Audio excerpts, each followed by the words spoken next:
os que servem a Deus de coração. Lucas 16, 8, 13. E elogiou o Senhor o administrador infiel porque se houver atiladamente, porque os filhos do mundo são mais hábeis na sua própria geração do que os filhos da luz. E eu vos recomendo, das riquezas de origem iníqua fazei amigos, e para que, quando aquelas vos faltarem, esses amigos vos recebam nos tabernáculos eternos. Quem é fiel no pouco também é fiel no muito, e quem é injusto no pouco também é injusto no muito. Se, pois, não vos tornastes fiéis na aplicação das riquezas de origem injusta, quem vos confiará a verdadeira riqueza? Se não vos tornastes fiéis na aplicação do alheio, quem vos dará o que é vosso? Ninguém pode servir a dois senhores, porque ou há de aborrecer-se de um e amar ao outro ou se devotará a um e desprezará ao outro. Não podeis servir a Deus e às riquezas. Quem são os servos de Deus? O texto bíblico deste capítulo fala sobre o mordomo injusto de uma casa. O Senhor nos diz nesta parábola se devemos viver como servo da justiça ou do homem. E ele diz também que os filhos deste mundo são mais prudentes na sua geração do que os filhos da luz. Ele está nos dizendo que há muitas pessoas perspicazes neste mundo que vivem com mais sabedoria do que os filhos de Deus. Podemos aplicar este ensinamento à nossa vida assim. Vamos dizer que um homem foi demitido porque não fazia seu trabalho direito e só chegava tarde no serviço. E vendo que teria que trabalhar duro se saísse do emprego, ele reuniu toda a documentação para saldar a dívida de todos que deviam à empresa. Melhor dizendo, ele falsificou documentos. Foi assim que ele ajudou os que deviam à sua empresa. Melhor dizendo, além da falsificação, ele também não fez seu trabalho direito. Mas vamos nos ater apenas ao motivo que o levou a fazer isso.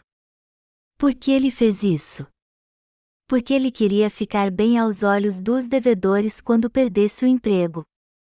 Em outras palavras, ele foi cuidadoso ao se preparar para o futuro. E o Senhor disse que foi prudente o que ele fez. Tendo em mente o servo desta parábola, ele disse que porque os filhos do mundo são mais hábeis na sua própria geração do que os filhos da luz. Embora a atitude egoísta das pessoas deste mundo seja desanimadora, ainda assim o Senhor a considera prudente.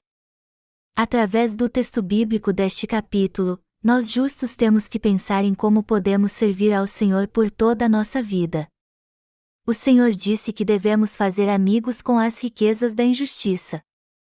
Ele disse: quem é fiel no pouco também é fiel no muito, e quem é injusto no pouco também é injusto no muito. Ele diz retoricamente que não somos fiéis com o que é nosso, então não seremos também com o que é dos outros. O que ele está dizendo é que não podemos servir a dois senhores. E ele conclui dizendo que precisamos decidir se vamos viver para nós mesmos ou para o Senhor. Não podemos servir a dois senhores. Melhor dizendo, não podemos ter este mundo como nosso mestre e servir a Deus também como tal. Temos que servir um dos dois.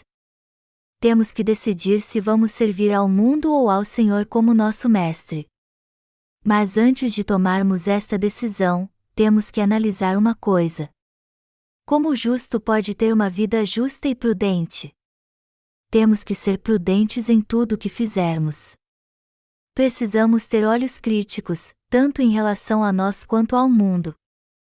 Temos que rever os caminhos por onde andamos e ver o que devemos fazer para ter uma vida mais prudente. Se meditarmos nisso primeiro, será mais fácil tomarmos decisões rápidas e fazer as escolhas certas. Eu quero deixar bem claro aqui que a vontade do Senhor não é que vivamos de qualquer jeito sem analisar a nós mesmos. Irmãos, agora temos um mestre totalmente diferente do que tínhamos no mundo. E o que nosso novo mestre quer de nós é algo completamente diferente do que nosso antigo mestre nos exigia.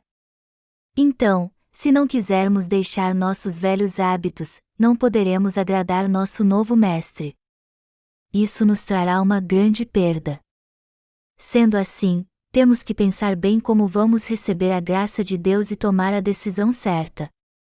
Irmãos, temos uma vida justa quando nos esforçamos para viver para o Senhor. Temos que mudar o estilo egoísta da nossa vida e viver para a justiça de Deus. O Senhor nos contou uma parábola certa vez para nos ensinar a pensar se deveríamos ir para a guerra com 10.000 soldados para lutar contra 20.000, ou se não seria melhor enviar uma delegação de paz, já que nestas condições nossa vitória seria pouco provável. Ele nos contou esta parábola para nos ensinar que devemos calcular tudo antes para ver o que é mais apropriado no processo de tomada de decisão. Portanto, temos que nos lembrar da palavra de Deus e tomar a decisão certa. Isso nos levará a ter uma vida de retidão e sem pesar. Aqueles que vivem para o Senhor buscam seu reino e sua justiça primeiro. Quem leva uma vida cuidadosa e prudente se lembra da palavra do Senhor e toma decisões certas. Sim, pois são estes que vivem para a justiça do Senhor. Eles sempre analisam tudo cuidadosamente antes a fim de levar uma vida mais produtiva do que levavam antes. Eles procuram sempre fazer o que é melhor para eles e mantêm suas decisões. Algo natural para um empresário é dirigir seu negócio para ter lucro. Quem faz isso é um empresário sábio.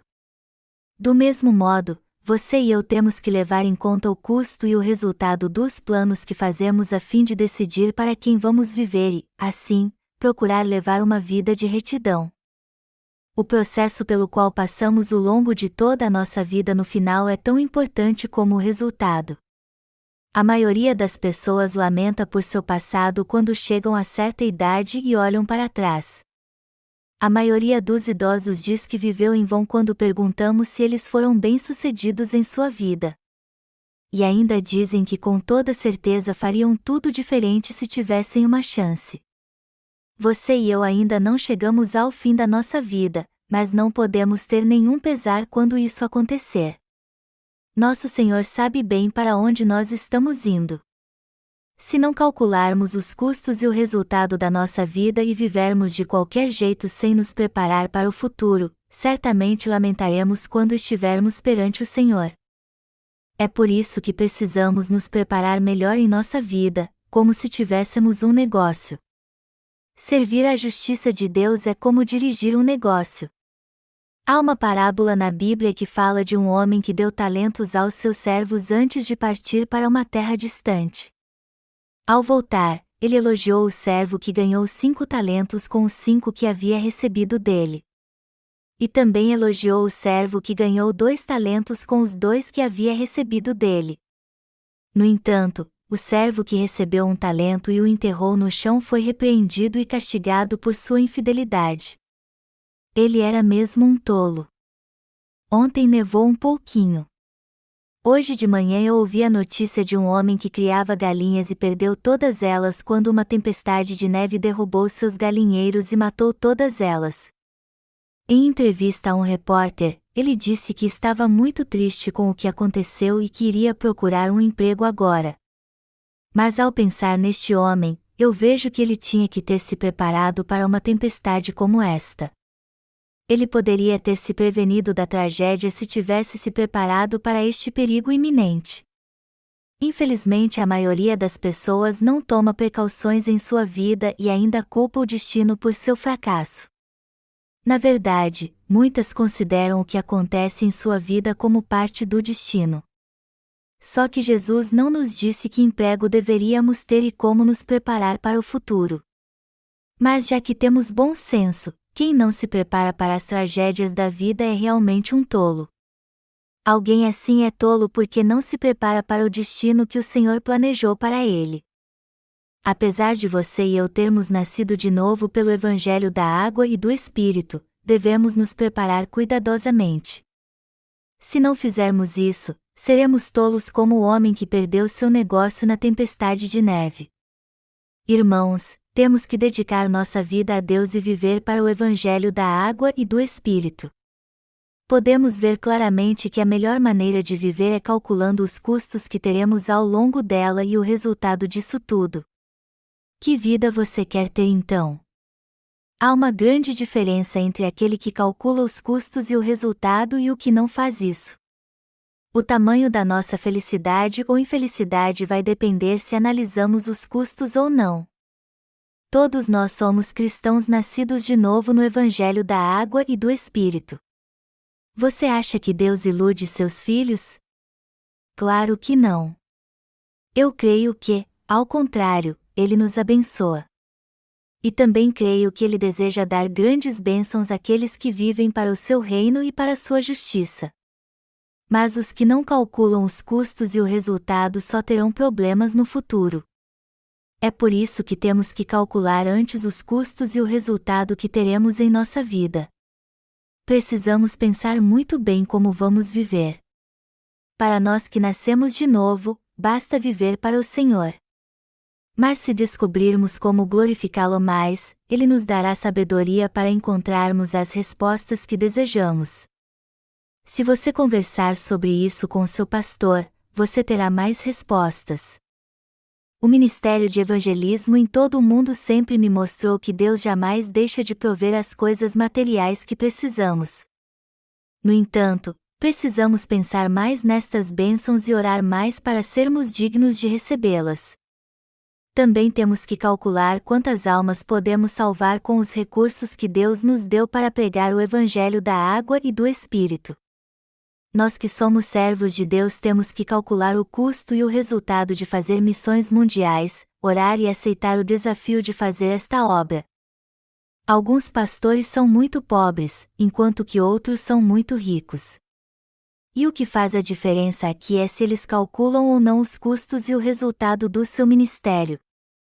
Os que só se preocupam com sua vida agora vivem com o mínimo possível, enquanto que os que vivem para pregar o Evangelho sempre têm uma vida abundante porque o Senhor abençoa sua vida e lhes dá tudo. Portanto, temos que pensar novamente no que é benéfico para nós.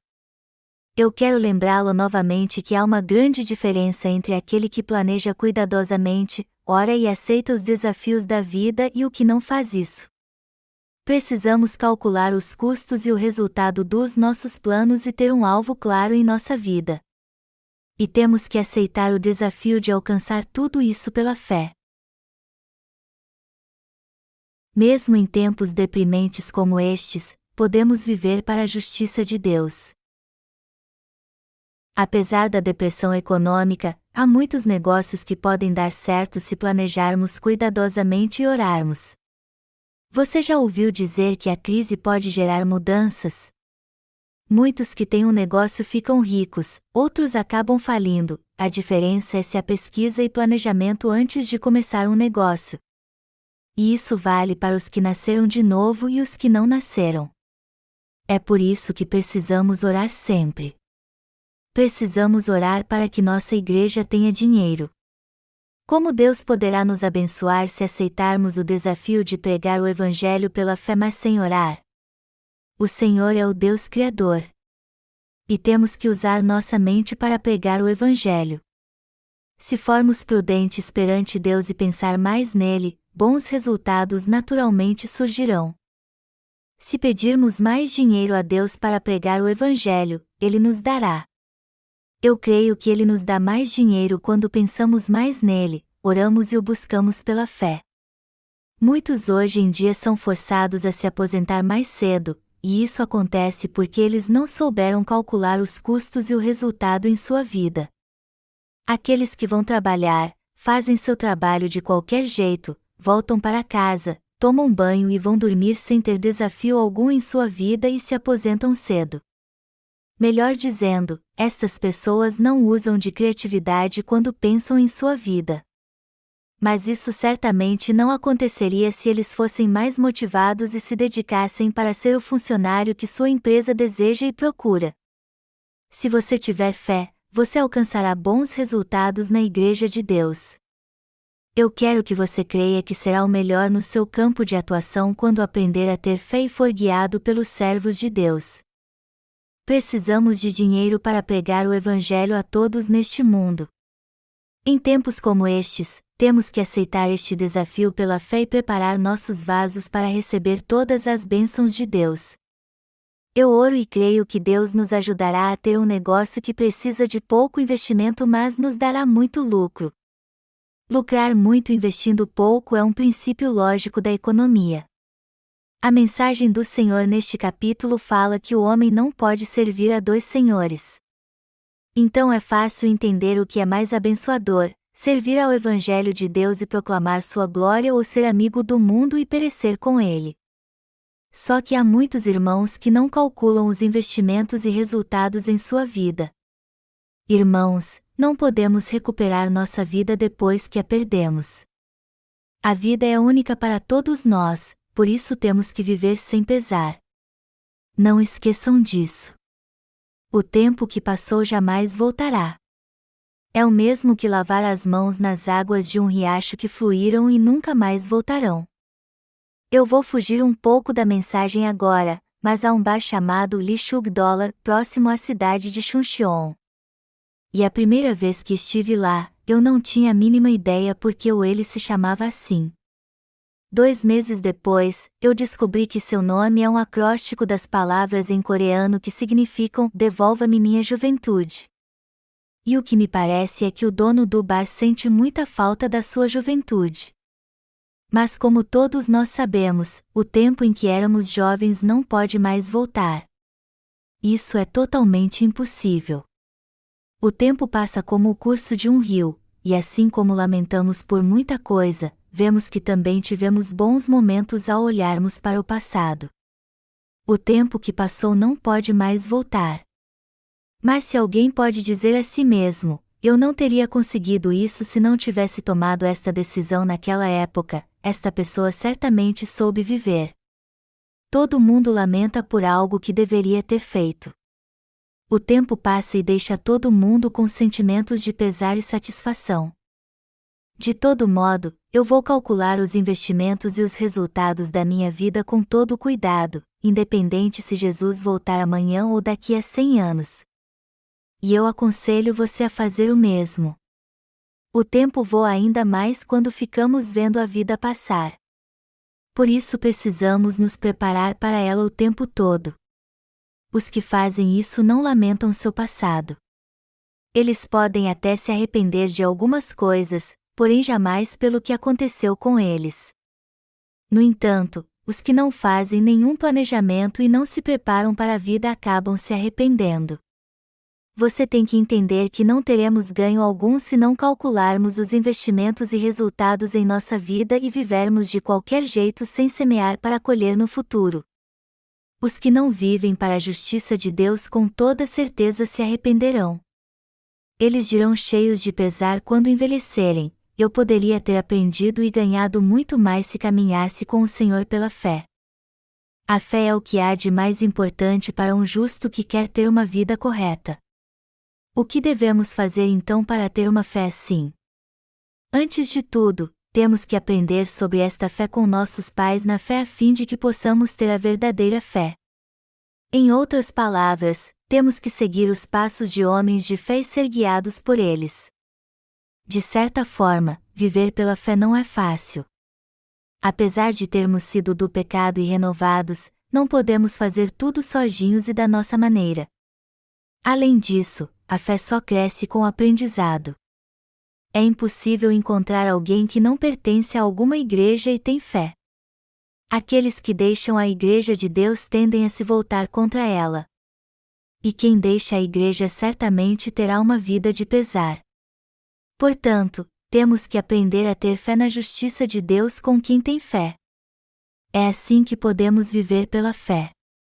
Temos que nos esforçar para viver pela fé através da oração e do aprendizado. Vemos na história mundial que alguns insensatos tentaram conquistar o mundo, mas falharam. Para Deus, suas tentativas foram egoístas e insensatas.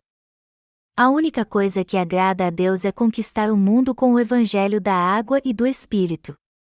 Se planejarmos algo e quisermos cumprir nossos planos, nossa intenção deve ser pregar o Evangelho para o Senhor em todo o mundo, caso contrário, não teremos ajuda alguma dele.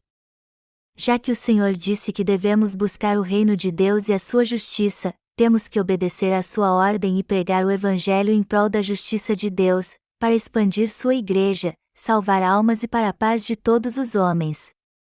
Não podemos pregar o Evangelho se não fizermos planos. Temos que fazer planos antes de pôr qualquer coisa em prática.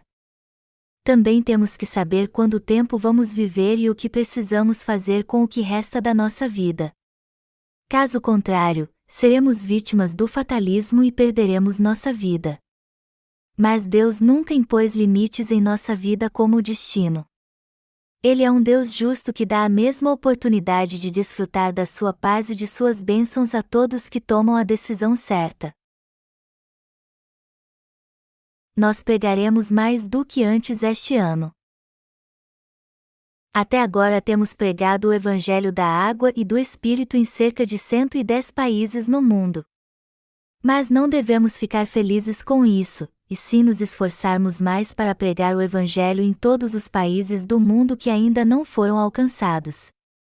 E para fazermos isso, precisamos de mais obreiros e mais dinheiro. Então temos que continuar desafiando nossa fé, crendo que Deus nos dará tudo a seu tempo. Dinheiro não cresce em árvore. Só Deus pode encher as salvas vazias quando oramos a Ele pela fé. 2 Reis relata um milagre que aconteceu na vida de uma viúva. Quando ela e seus 2 filhos pegaram vasos emprestados com seus vizinhos, crendo nas palavras de Elias, o azeite encheu os vasos e não parava de fluir.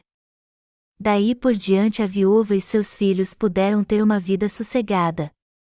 Do mesmo modo, precisamos preparar nossos vasos antes de pedir algo material a Deus. Temos que fazer a obra da melhor maneira no lugar onde estamos. Quando julgarmos com sabedoria para o bem do reino de Deus e realizar nossos planos com prudência, Deus encherá totalmente nossos vasos. Isso quer dizer que devemos orar e buscar as bênçãos de Deus tendo em mente os objetivos que traçamos, sabendo que estamos fazendo isso para pregar o Evangelho. E então, quando nos esvaziamos do nosso próprio conhecimento, Deus encherá nossos vasos sem esperarmos. O Senhor disse: Ora, se vós, que sois maus, sabeis dar boas dádivas aos vossos filhos, quanto mais vosso Pai, que está nos céus, dará boas coisas aos que lhe pedirem. Mateus 7h11. Quando olhamos para este mundo com os olhos da fé, podemos ver multidões indo ao encontro de Jesus quando ele voltar a essa terra. Agora é a hora de plantarmos as sementes do Evangelho. E quanto mais sementes plantarmos, maior será a nossa colheita. Em outras palavras, quanto mais pregamos o Evangelho, mais bênçãos receberemos no futuro. No tempo da colheita nossos frutos serão abundantes em todos os lugares. Aí então alguns serão as pessoas mais ricas deste mundo, enquanto outros serão heróis honrados por todos e brilharão como o sol por abençoar muitos nessa terra. Irmãos, vocês sabem quem mais contribui para a raça humana e traz mais benefícios para ela? Aqueles que nasceram de novo. A obra que vocês e eu estamos fazendo é que traz mais benefícios ao homem desde que fomos criados. Vivemos para os outros neste mundo orando por eles, enquanto outros vivem apenas para si. Eu não estou dizendo que vocês devem se exaltar por isso, mas na verdade somos o maior povo e mais útil dessa terra. Vocês devem se orgulhar de fazer parte dos que receberam de Deus um espírito altruísta. Vamos falar de 2 tipos de contribuição que temos feito a este mundo. Nós somos cidadãos modelo, que sempre cumprem a lei e pagam seus impostos. E também ajudamos pessoas em dificuldade.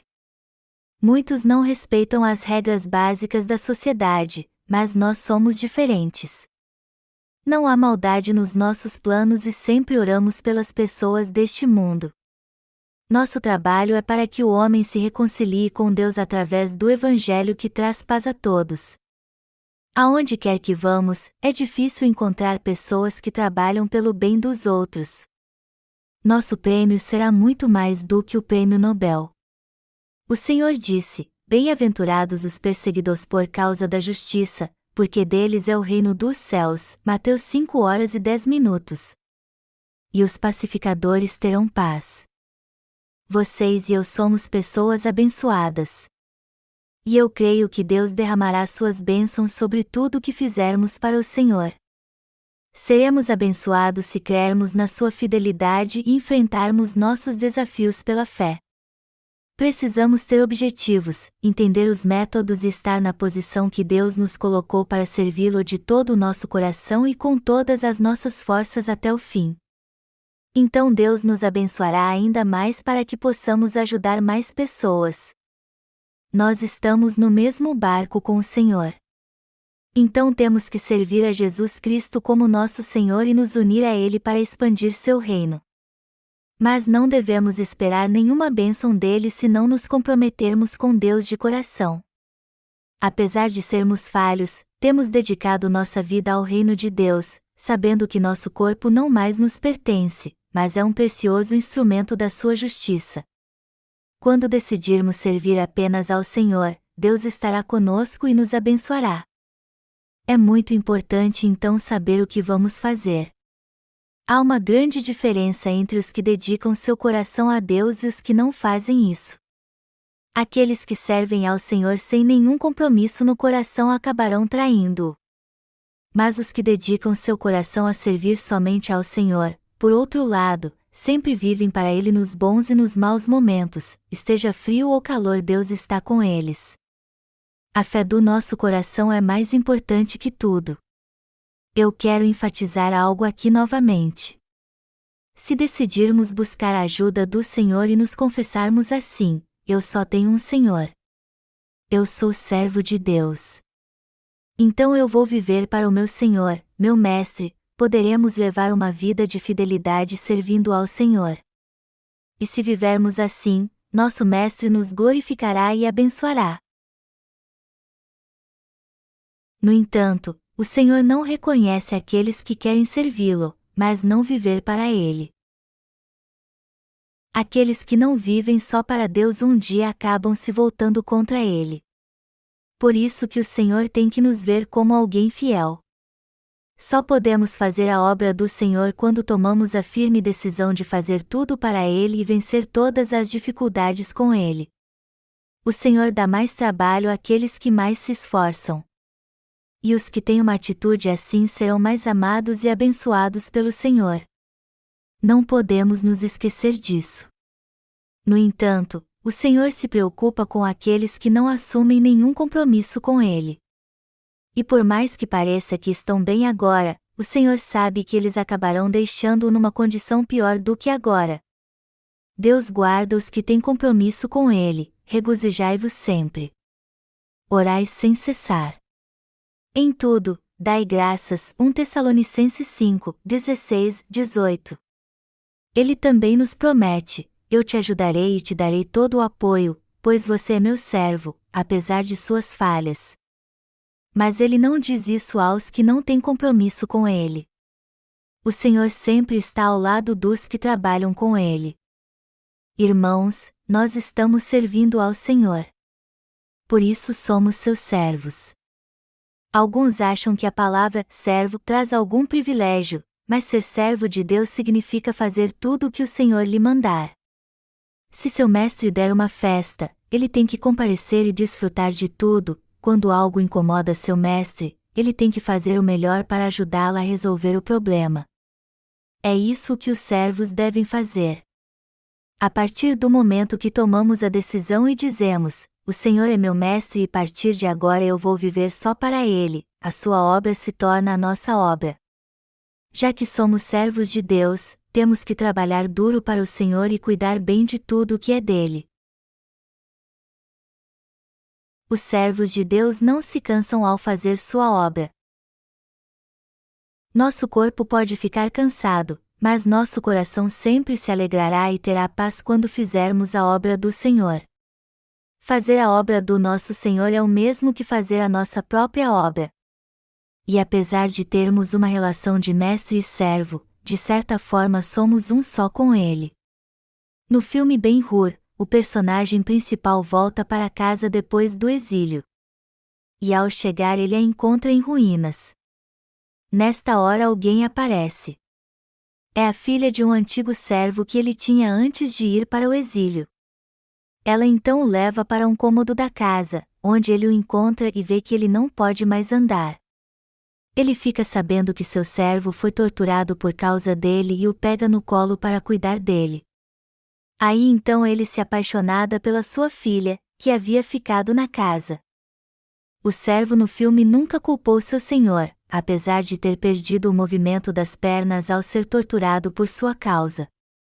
Ele não se lamentou do destino nem culpou seu senhor pelo que aconteceu. Eu me emocionei muito com a atitude deste servo quando assisti a Ben-Hur. Os servos devem sofrer por seu senhor, já que sua vida está ligada à dele, e servos fiéis têm a mesma atitude do servo do filme, que lamentou não poder mais servir seu senhor como antes e não exigiu justiça quando ele voltou.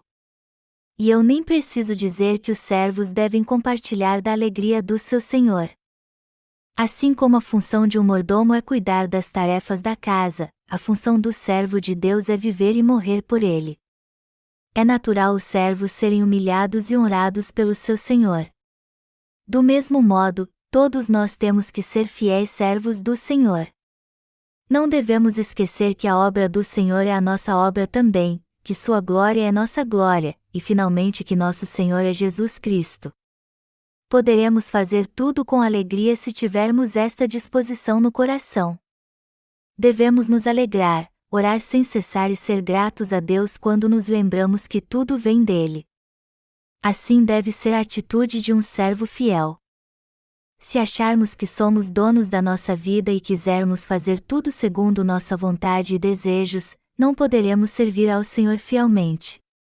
Temos sempre que conversar sobre o que pensamos com nossos irmãos e nos unir a eles para fazer não aquilo que queremos.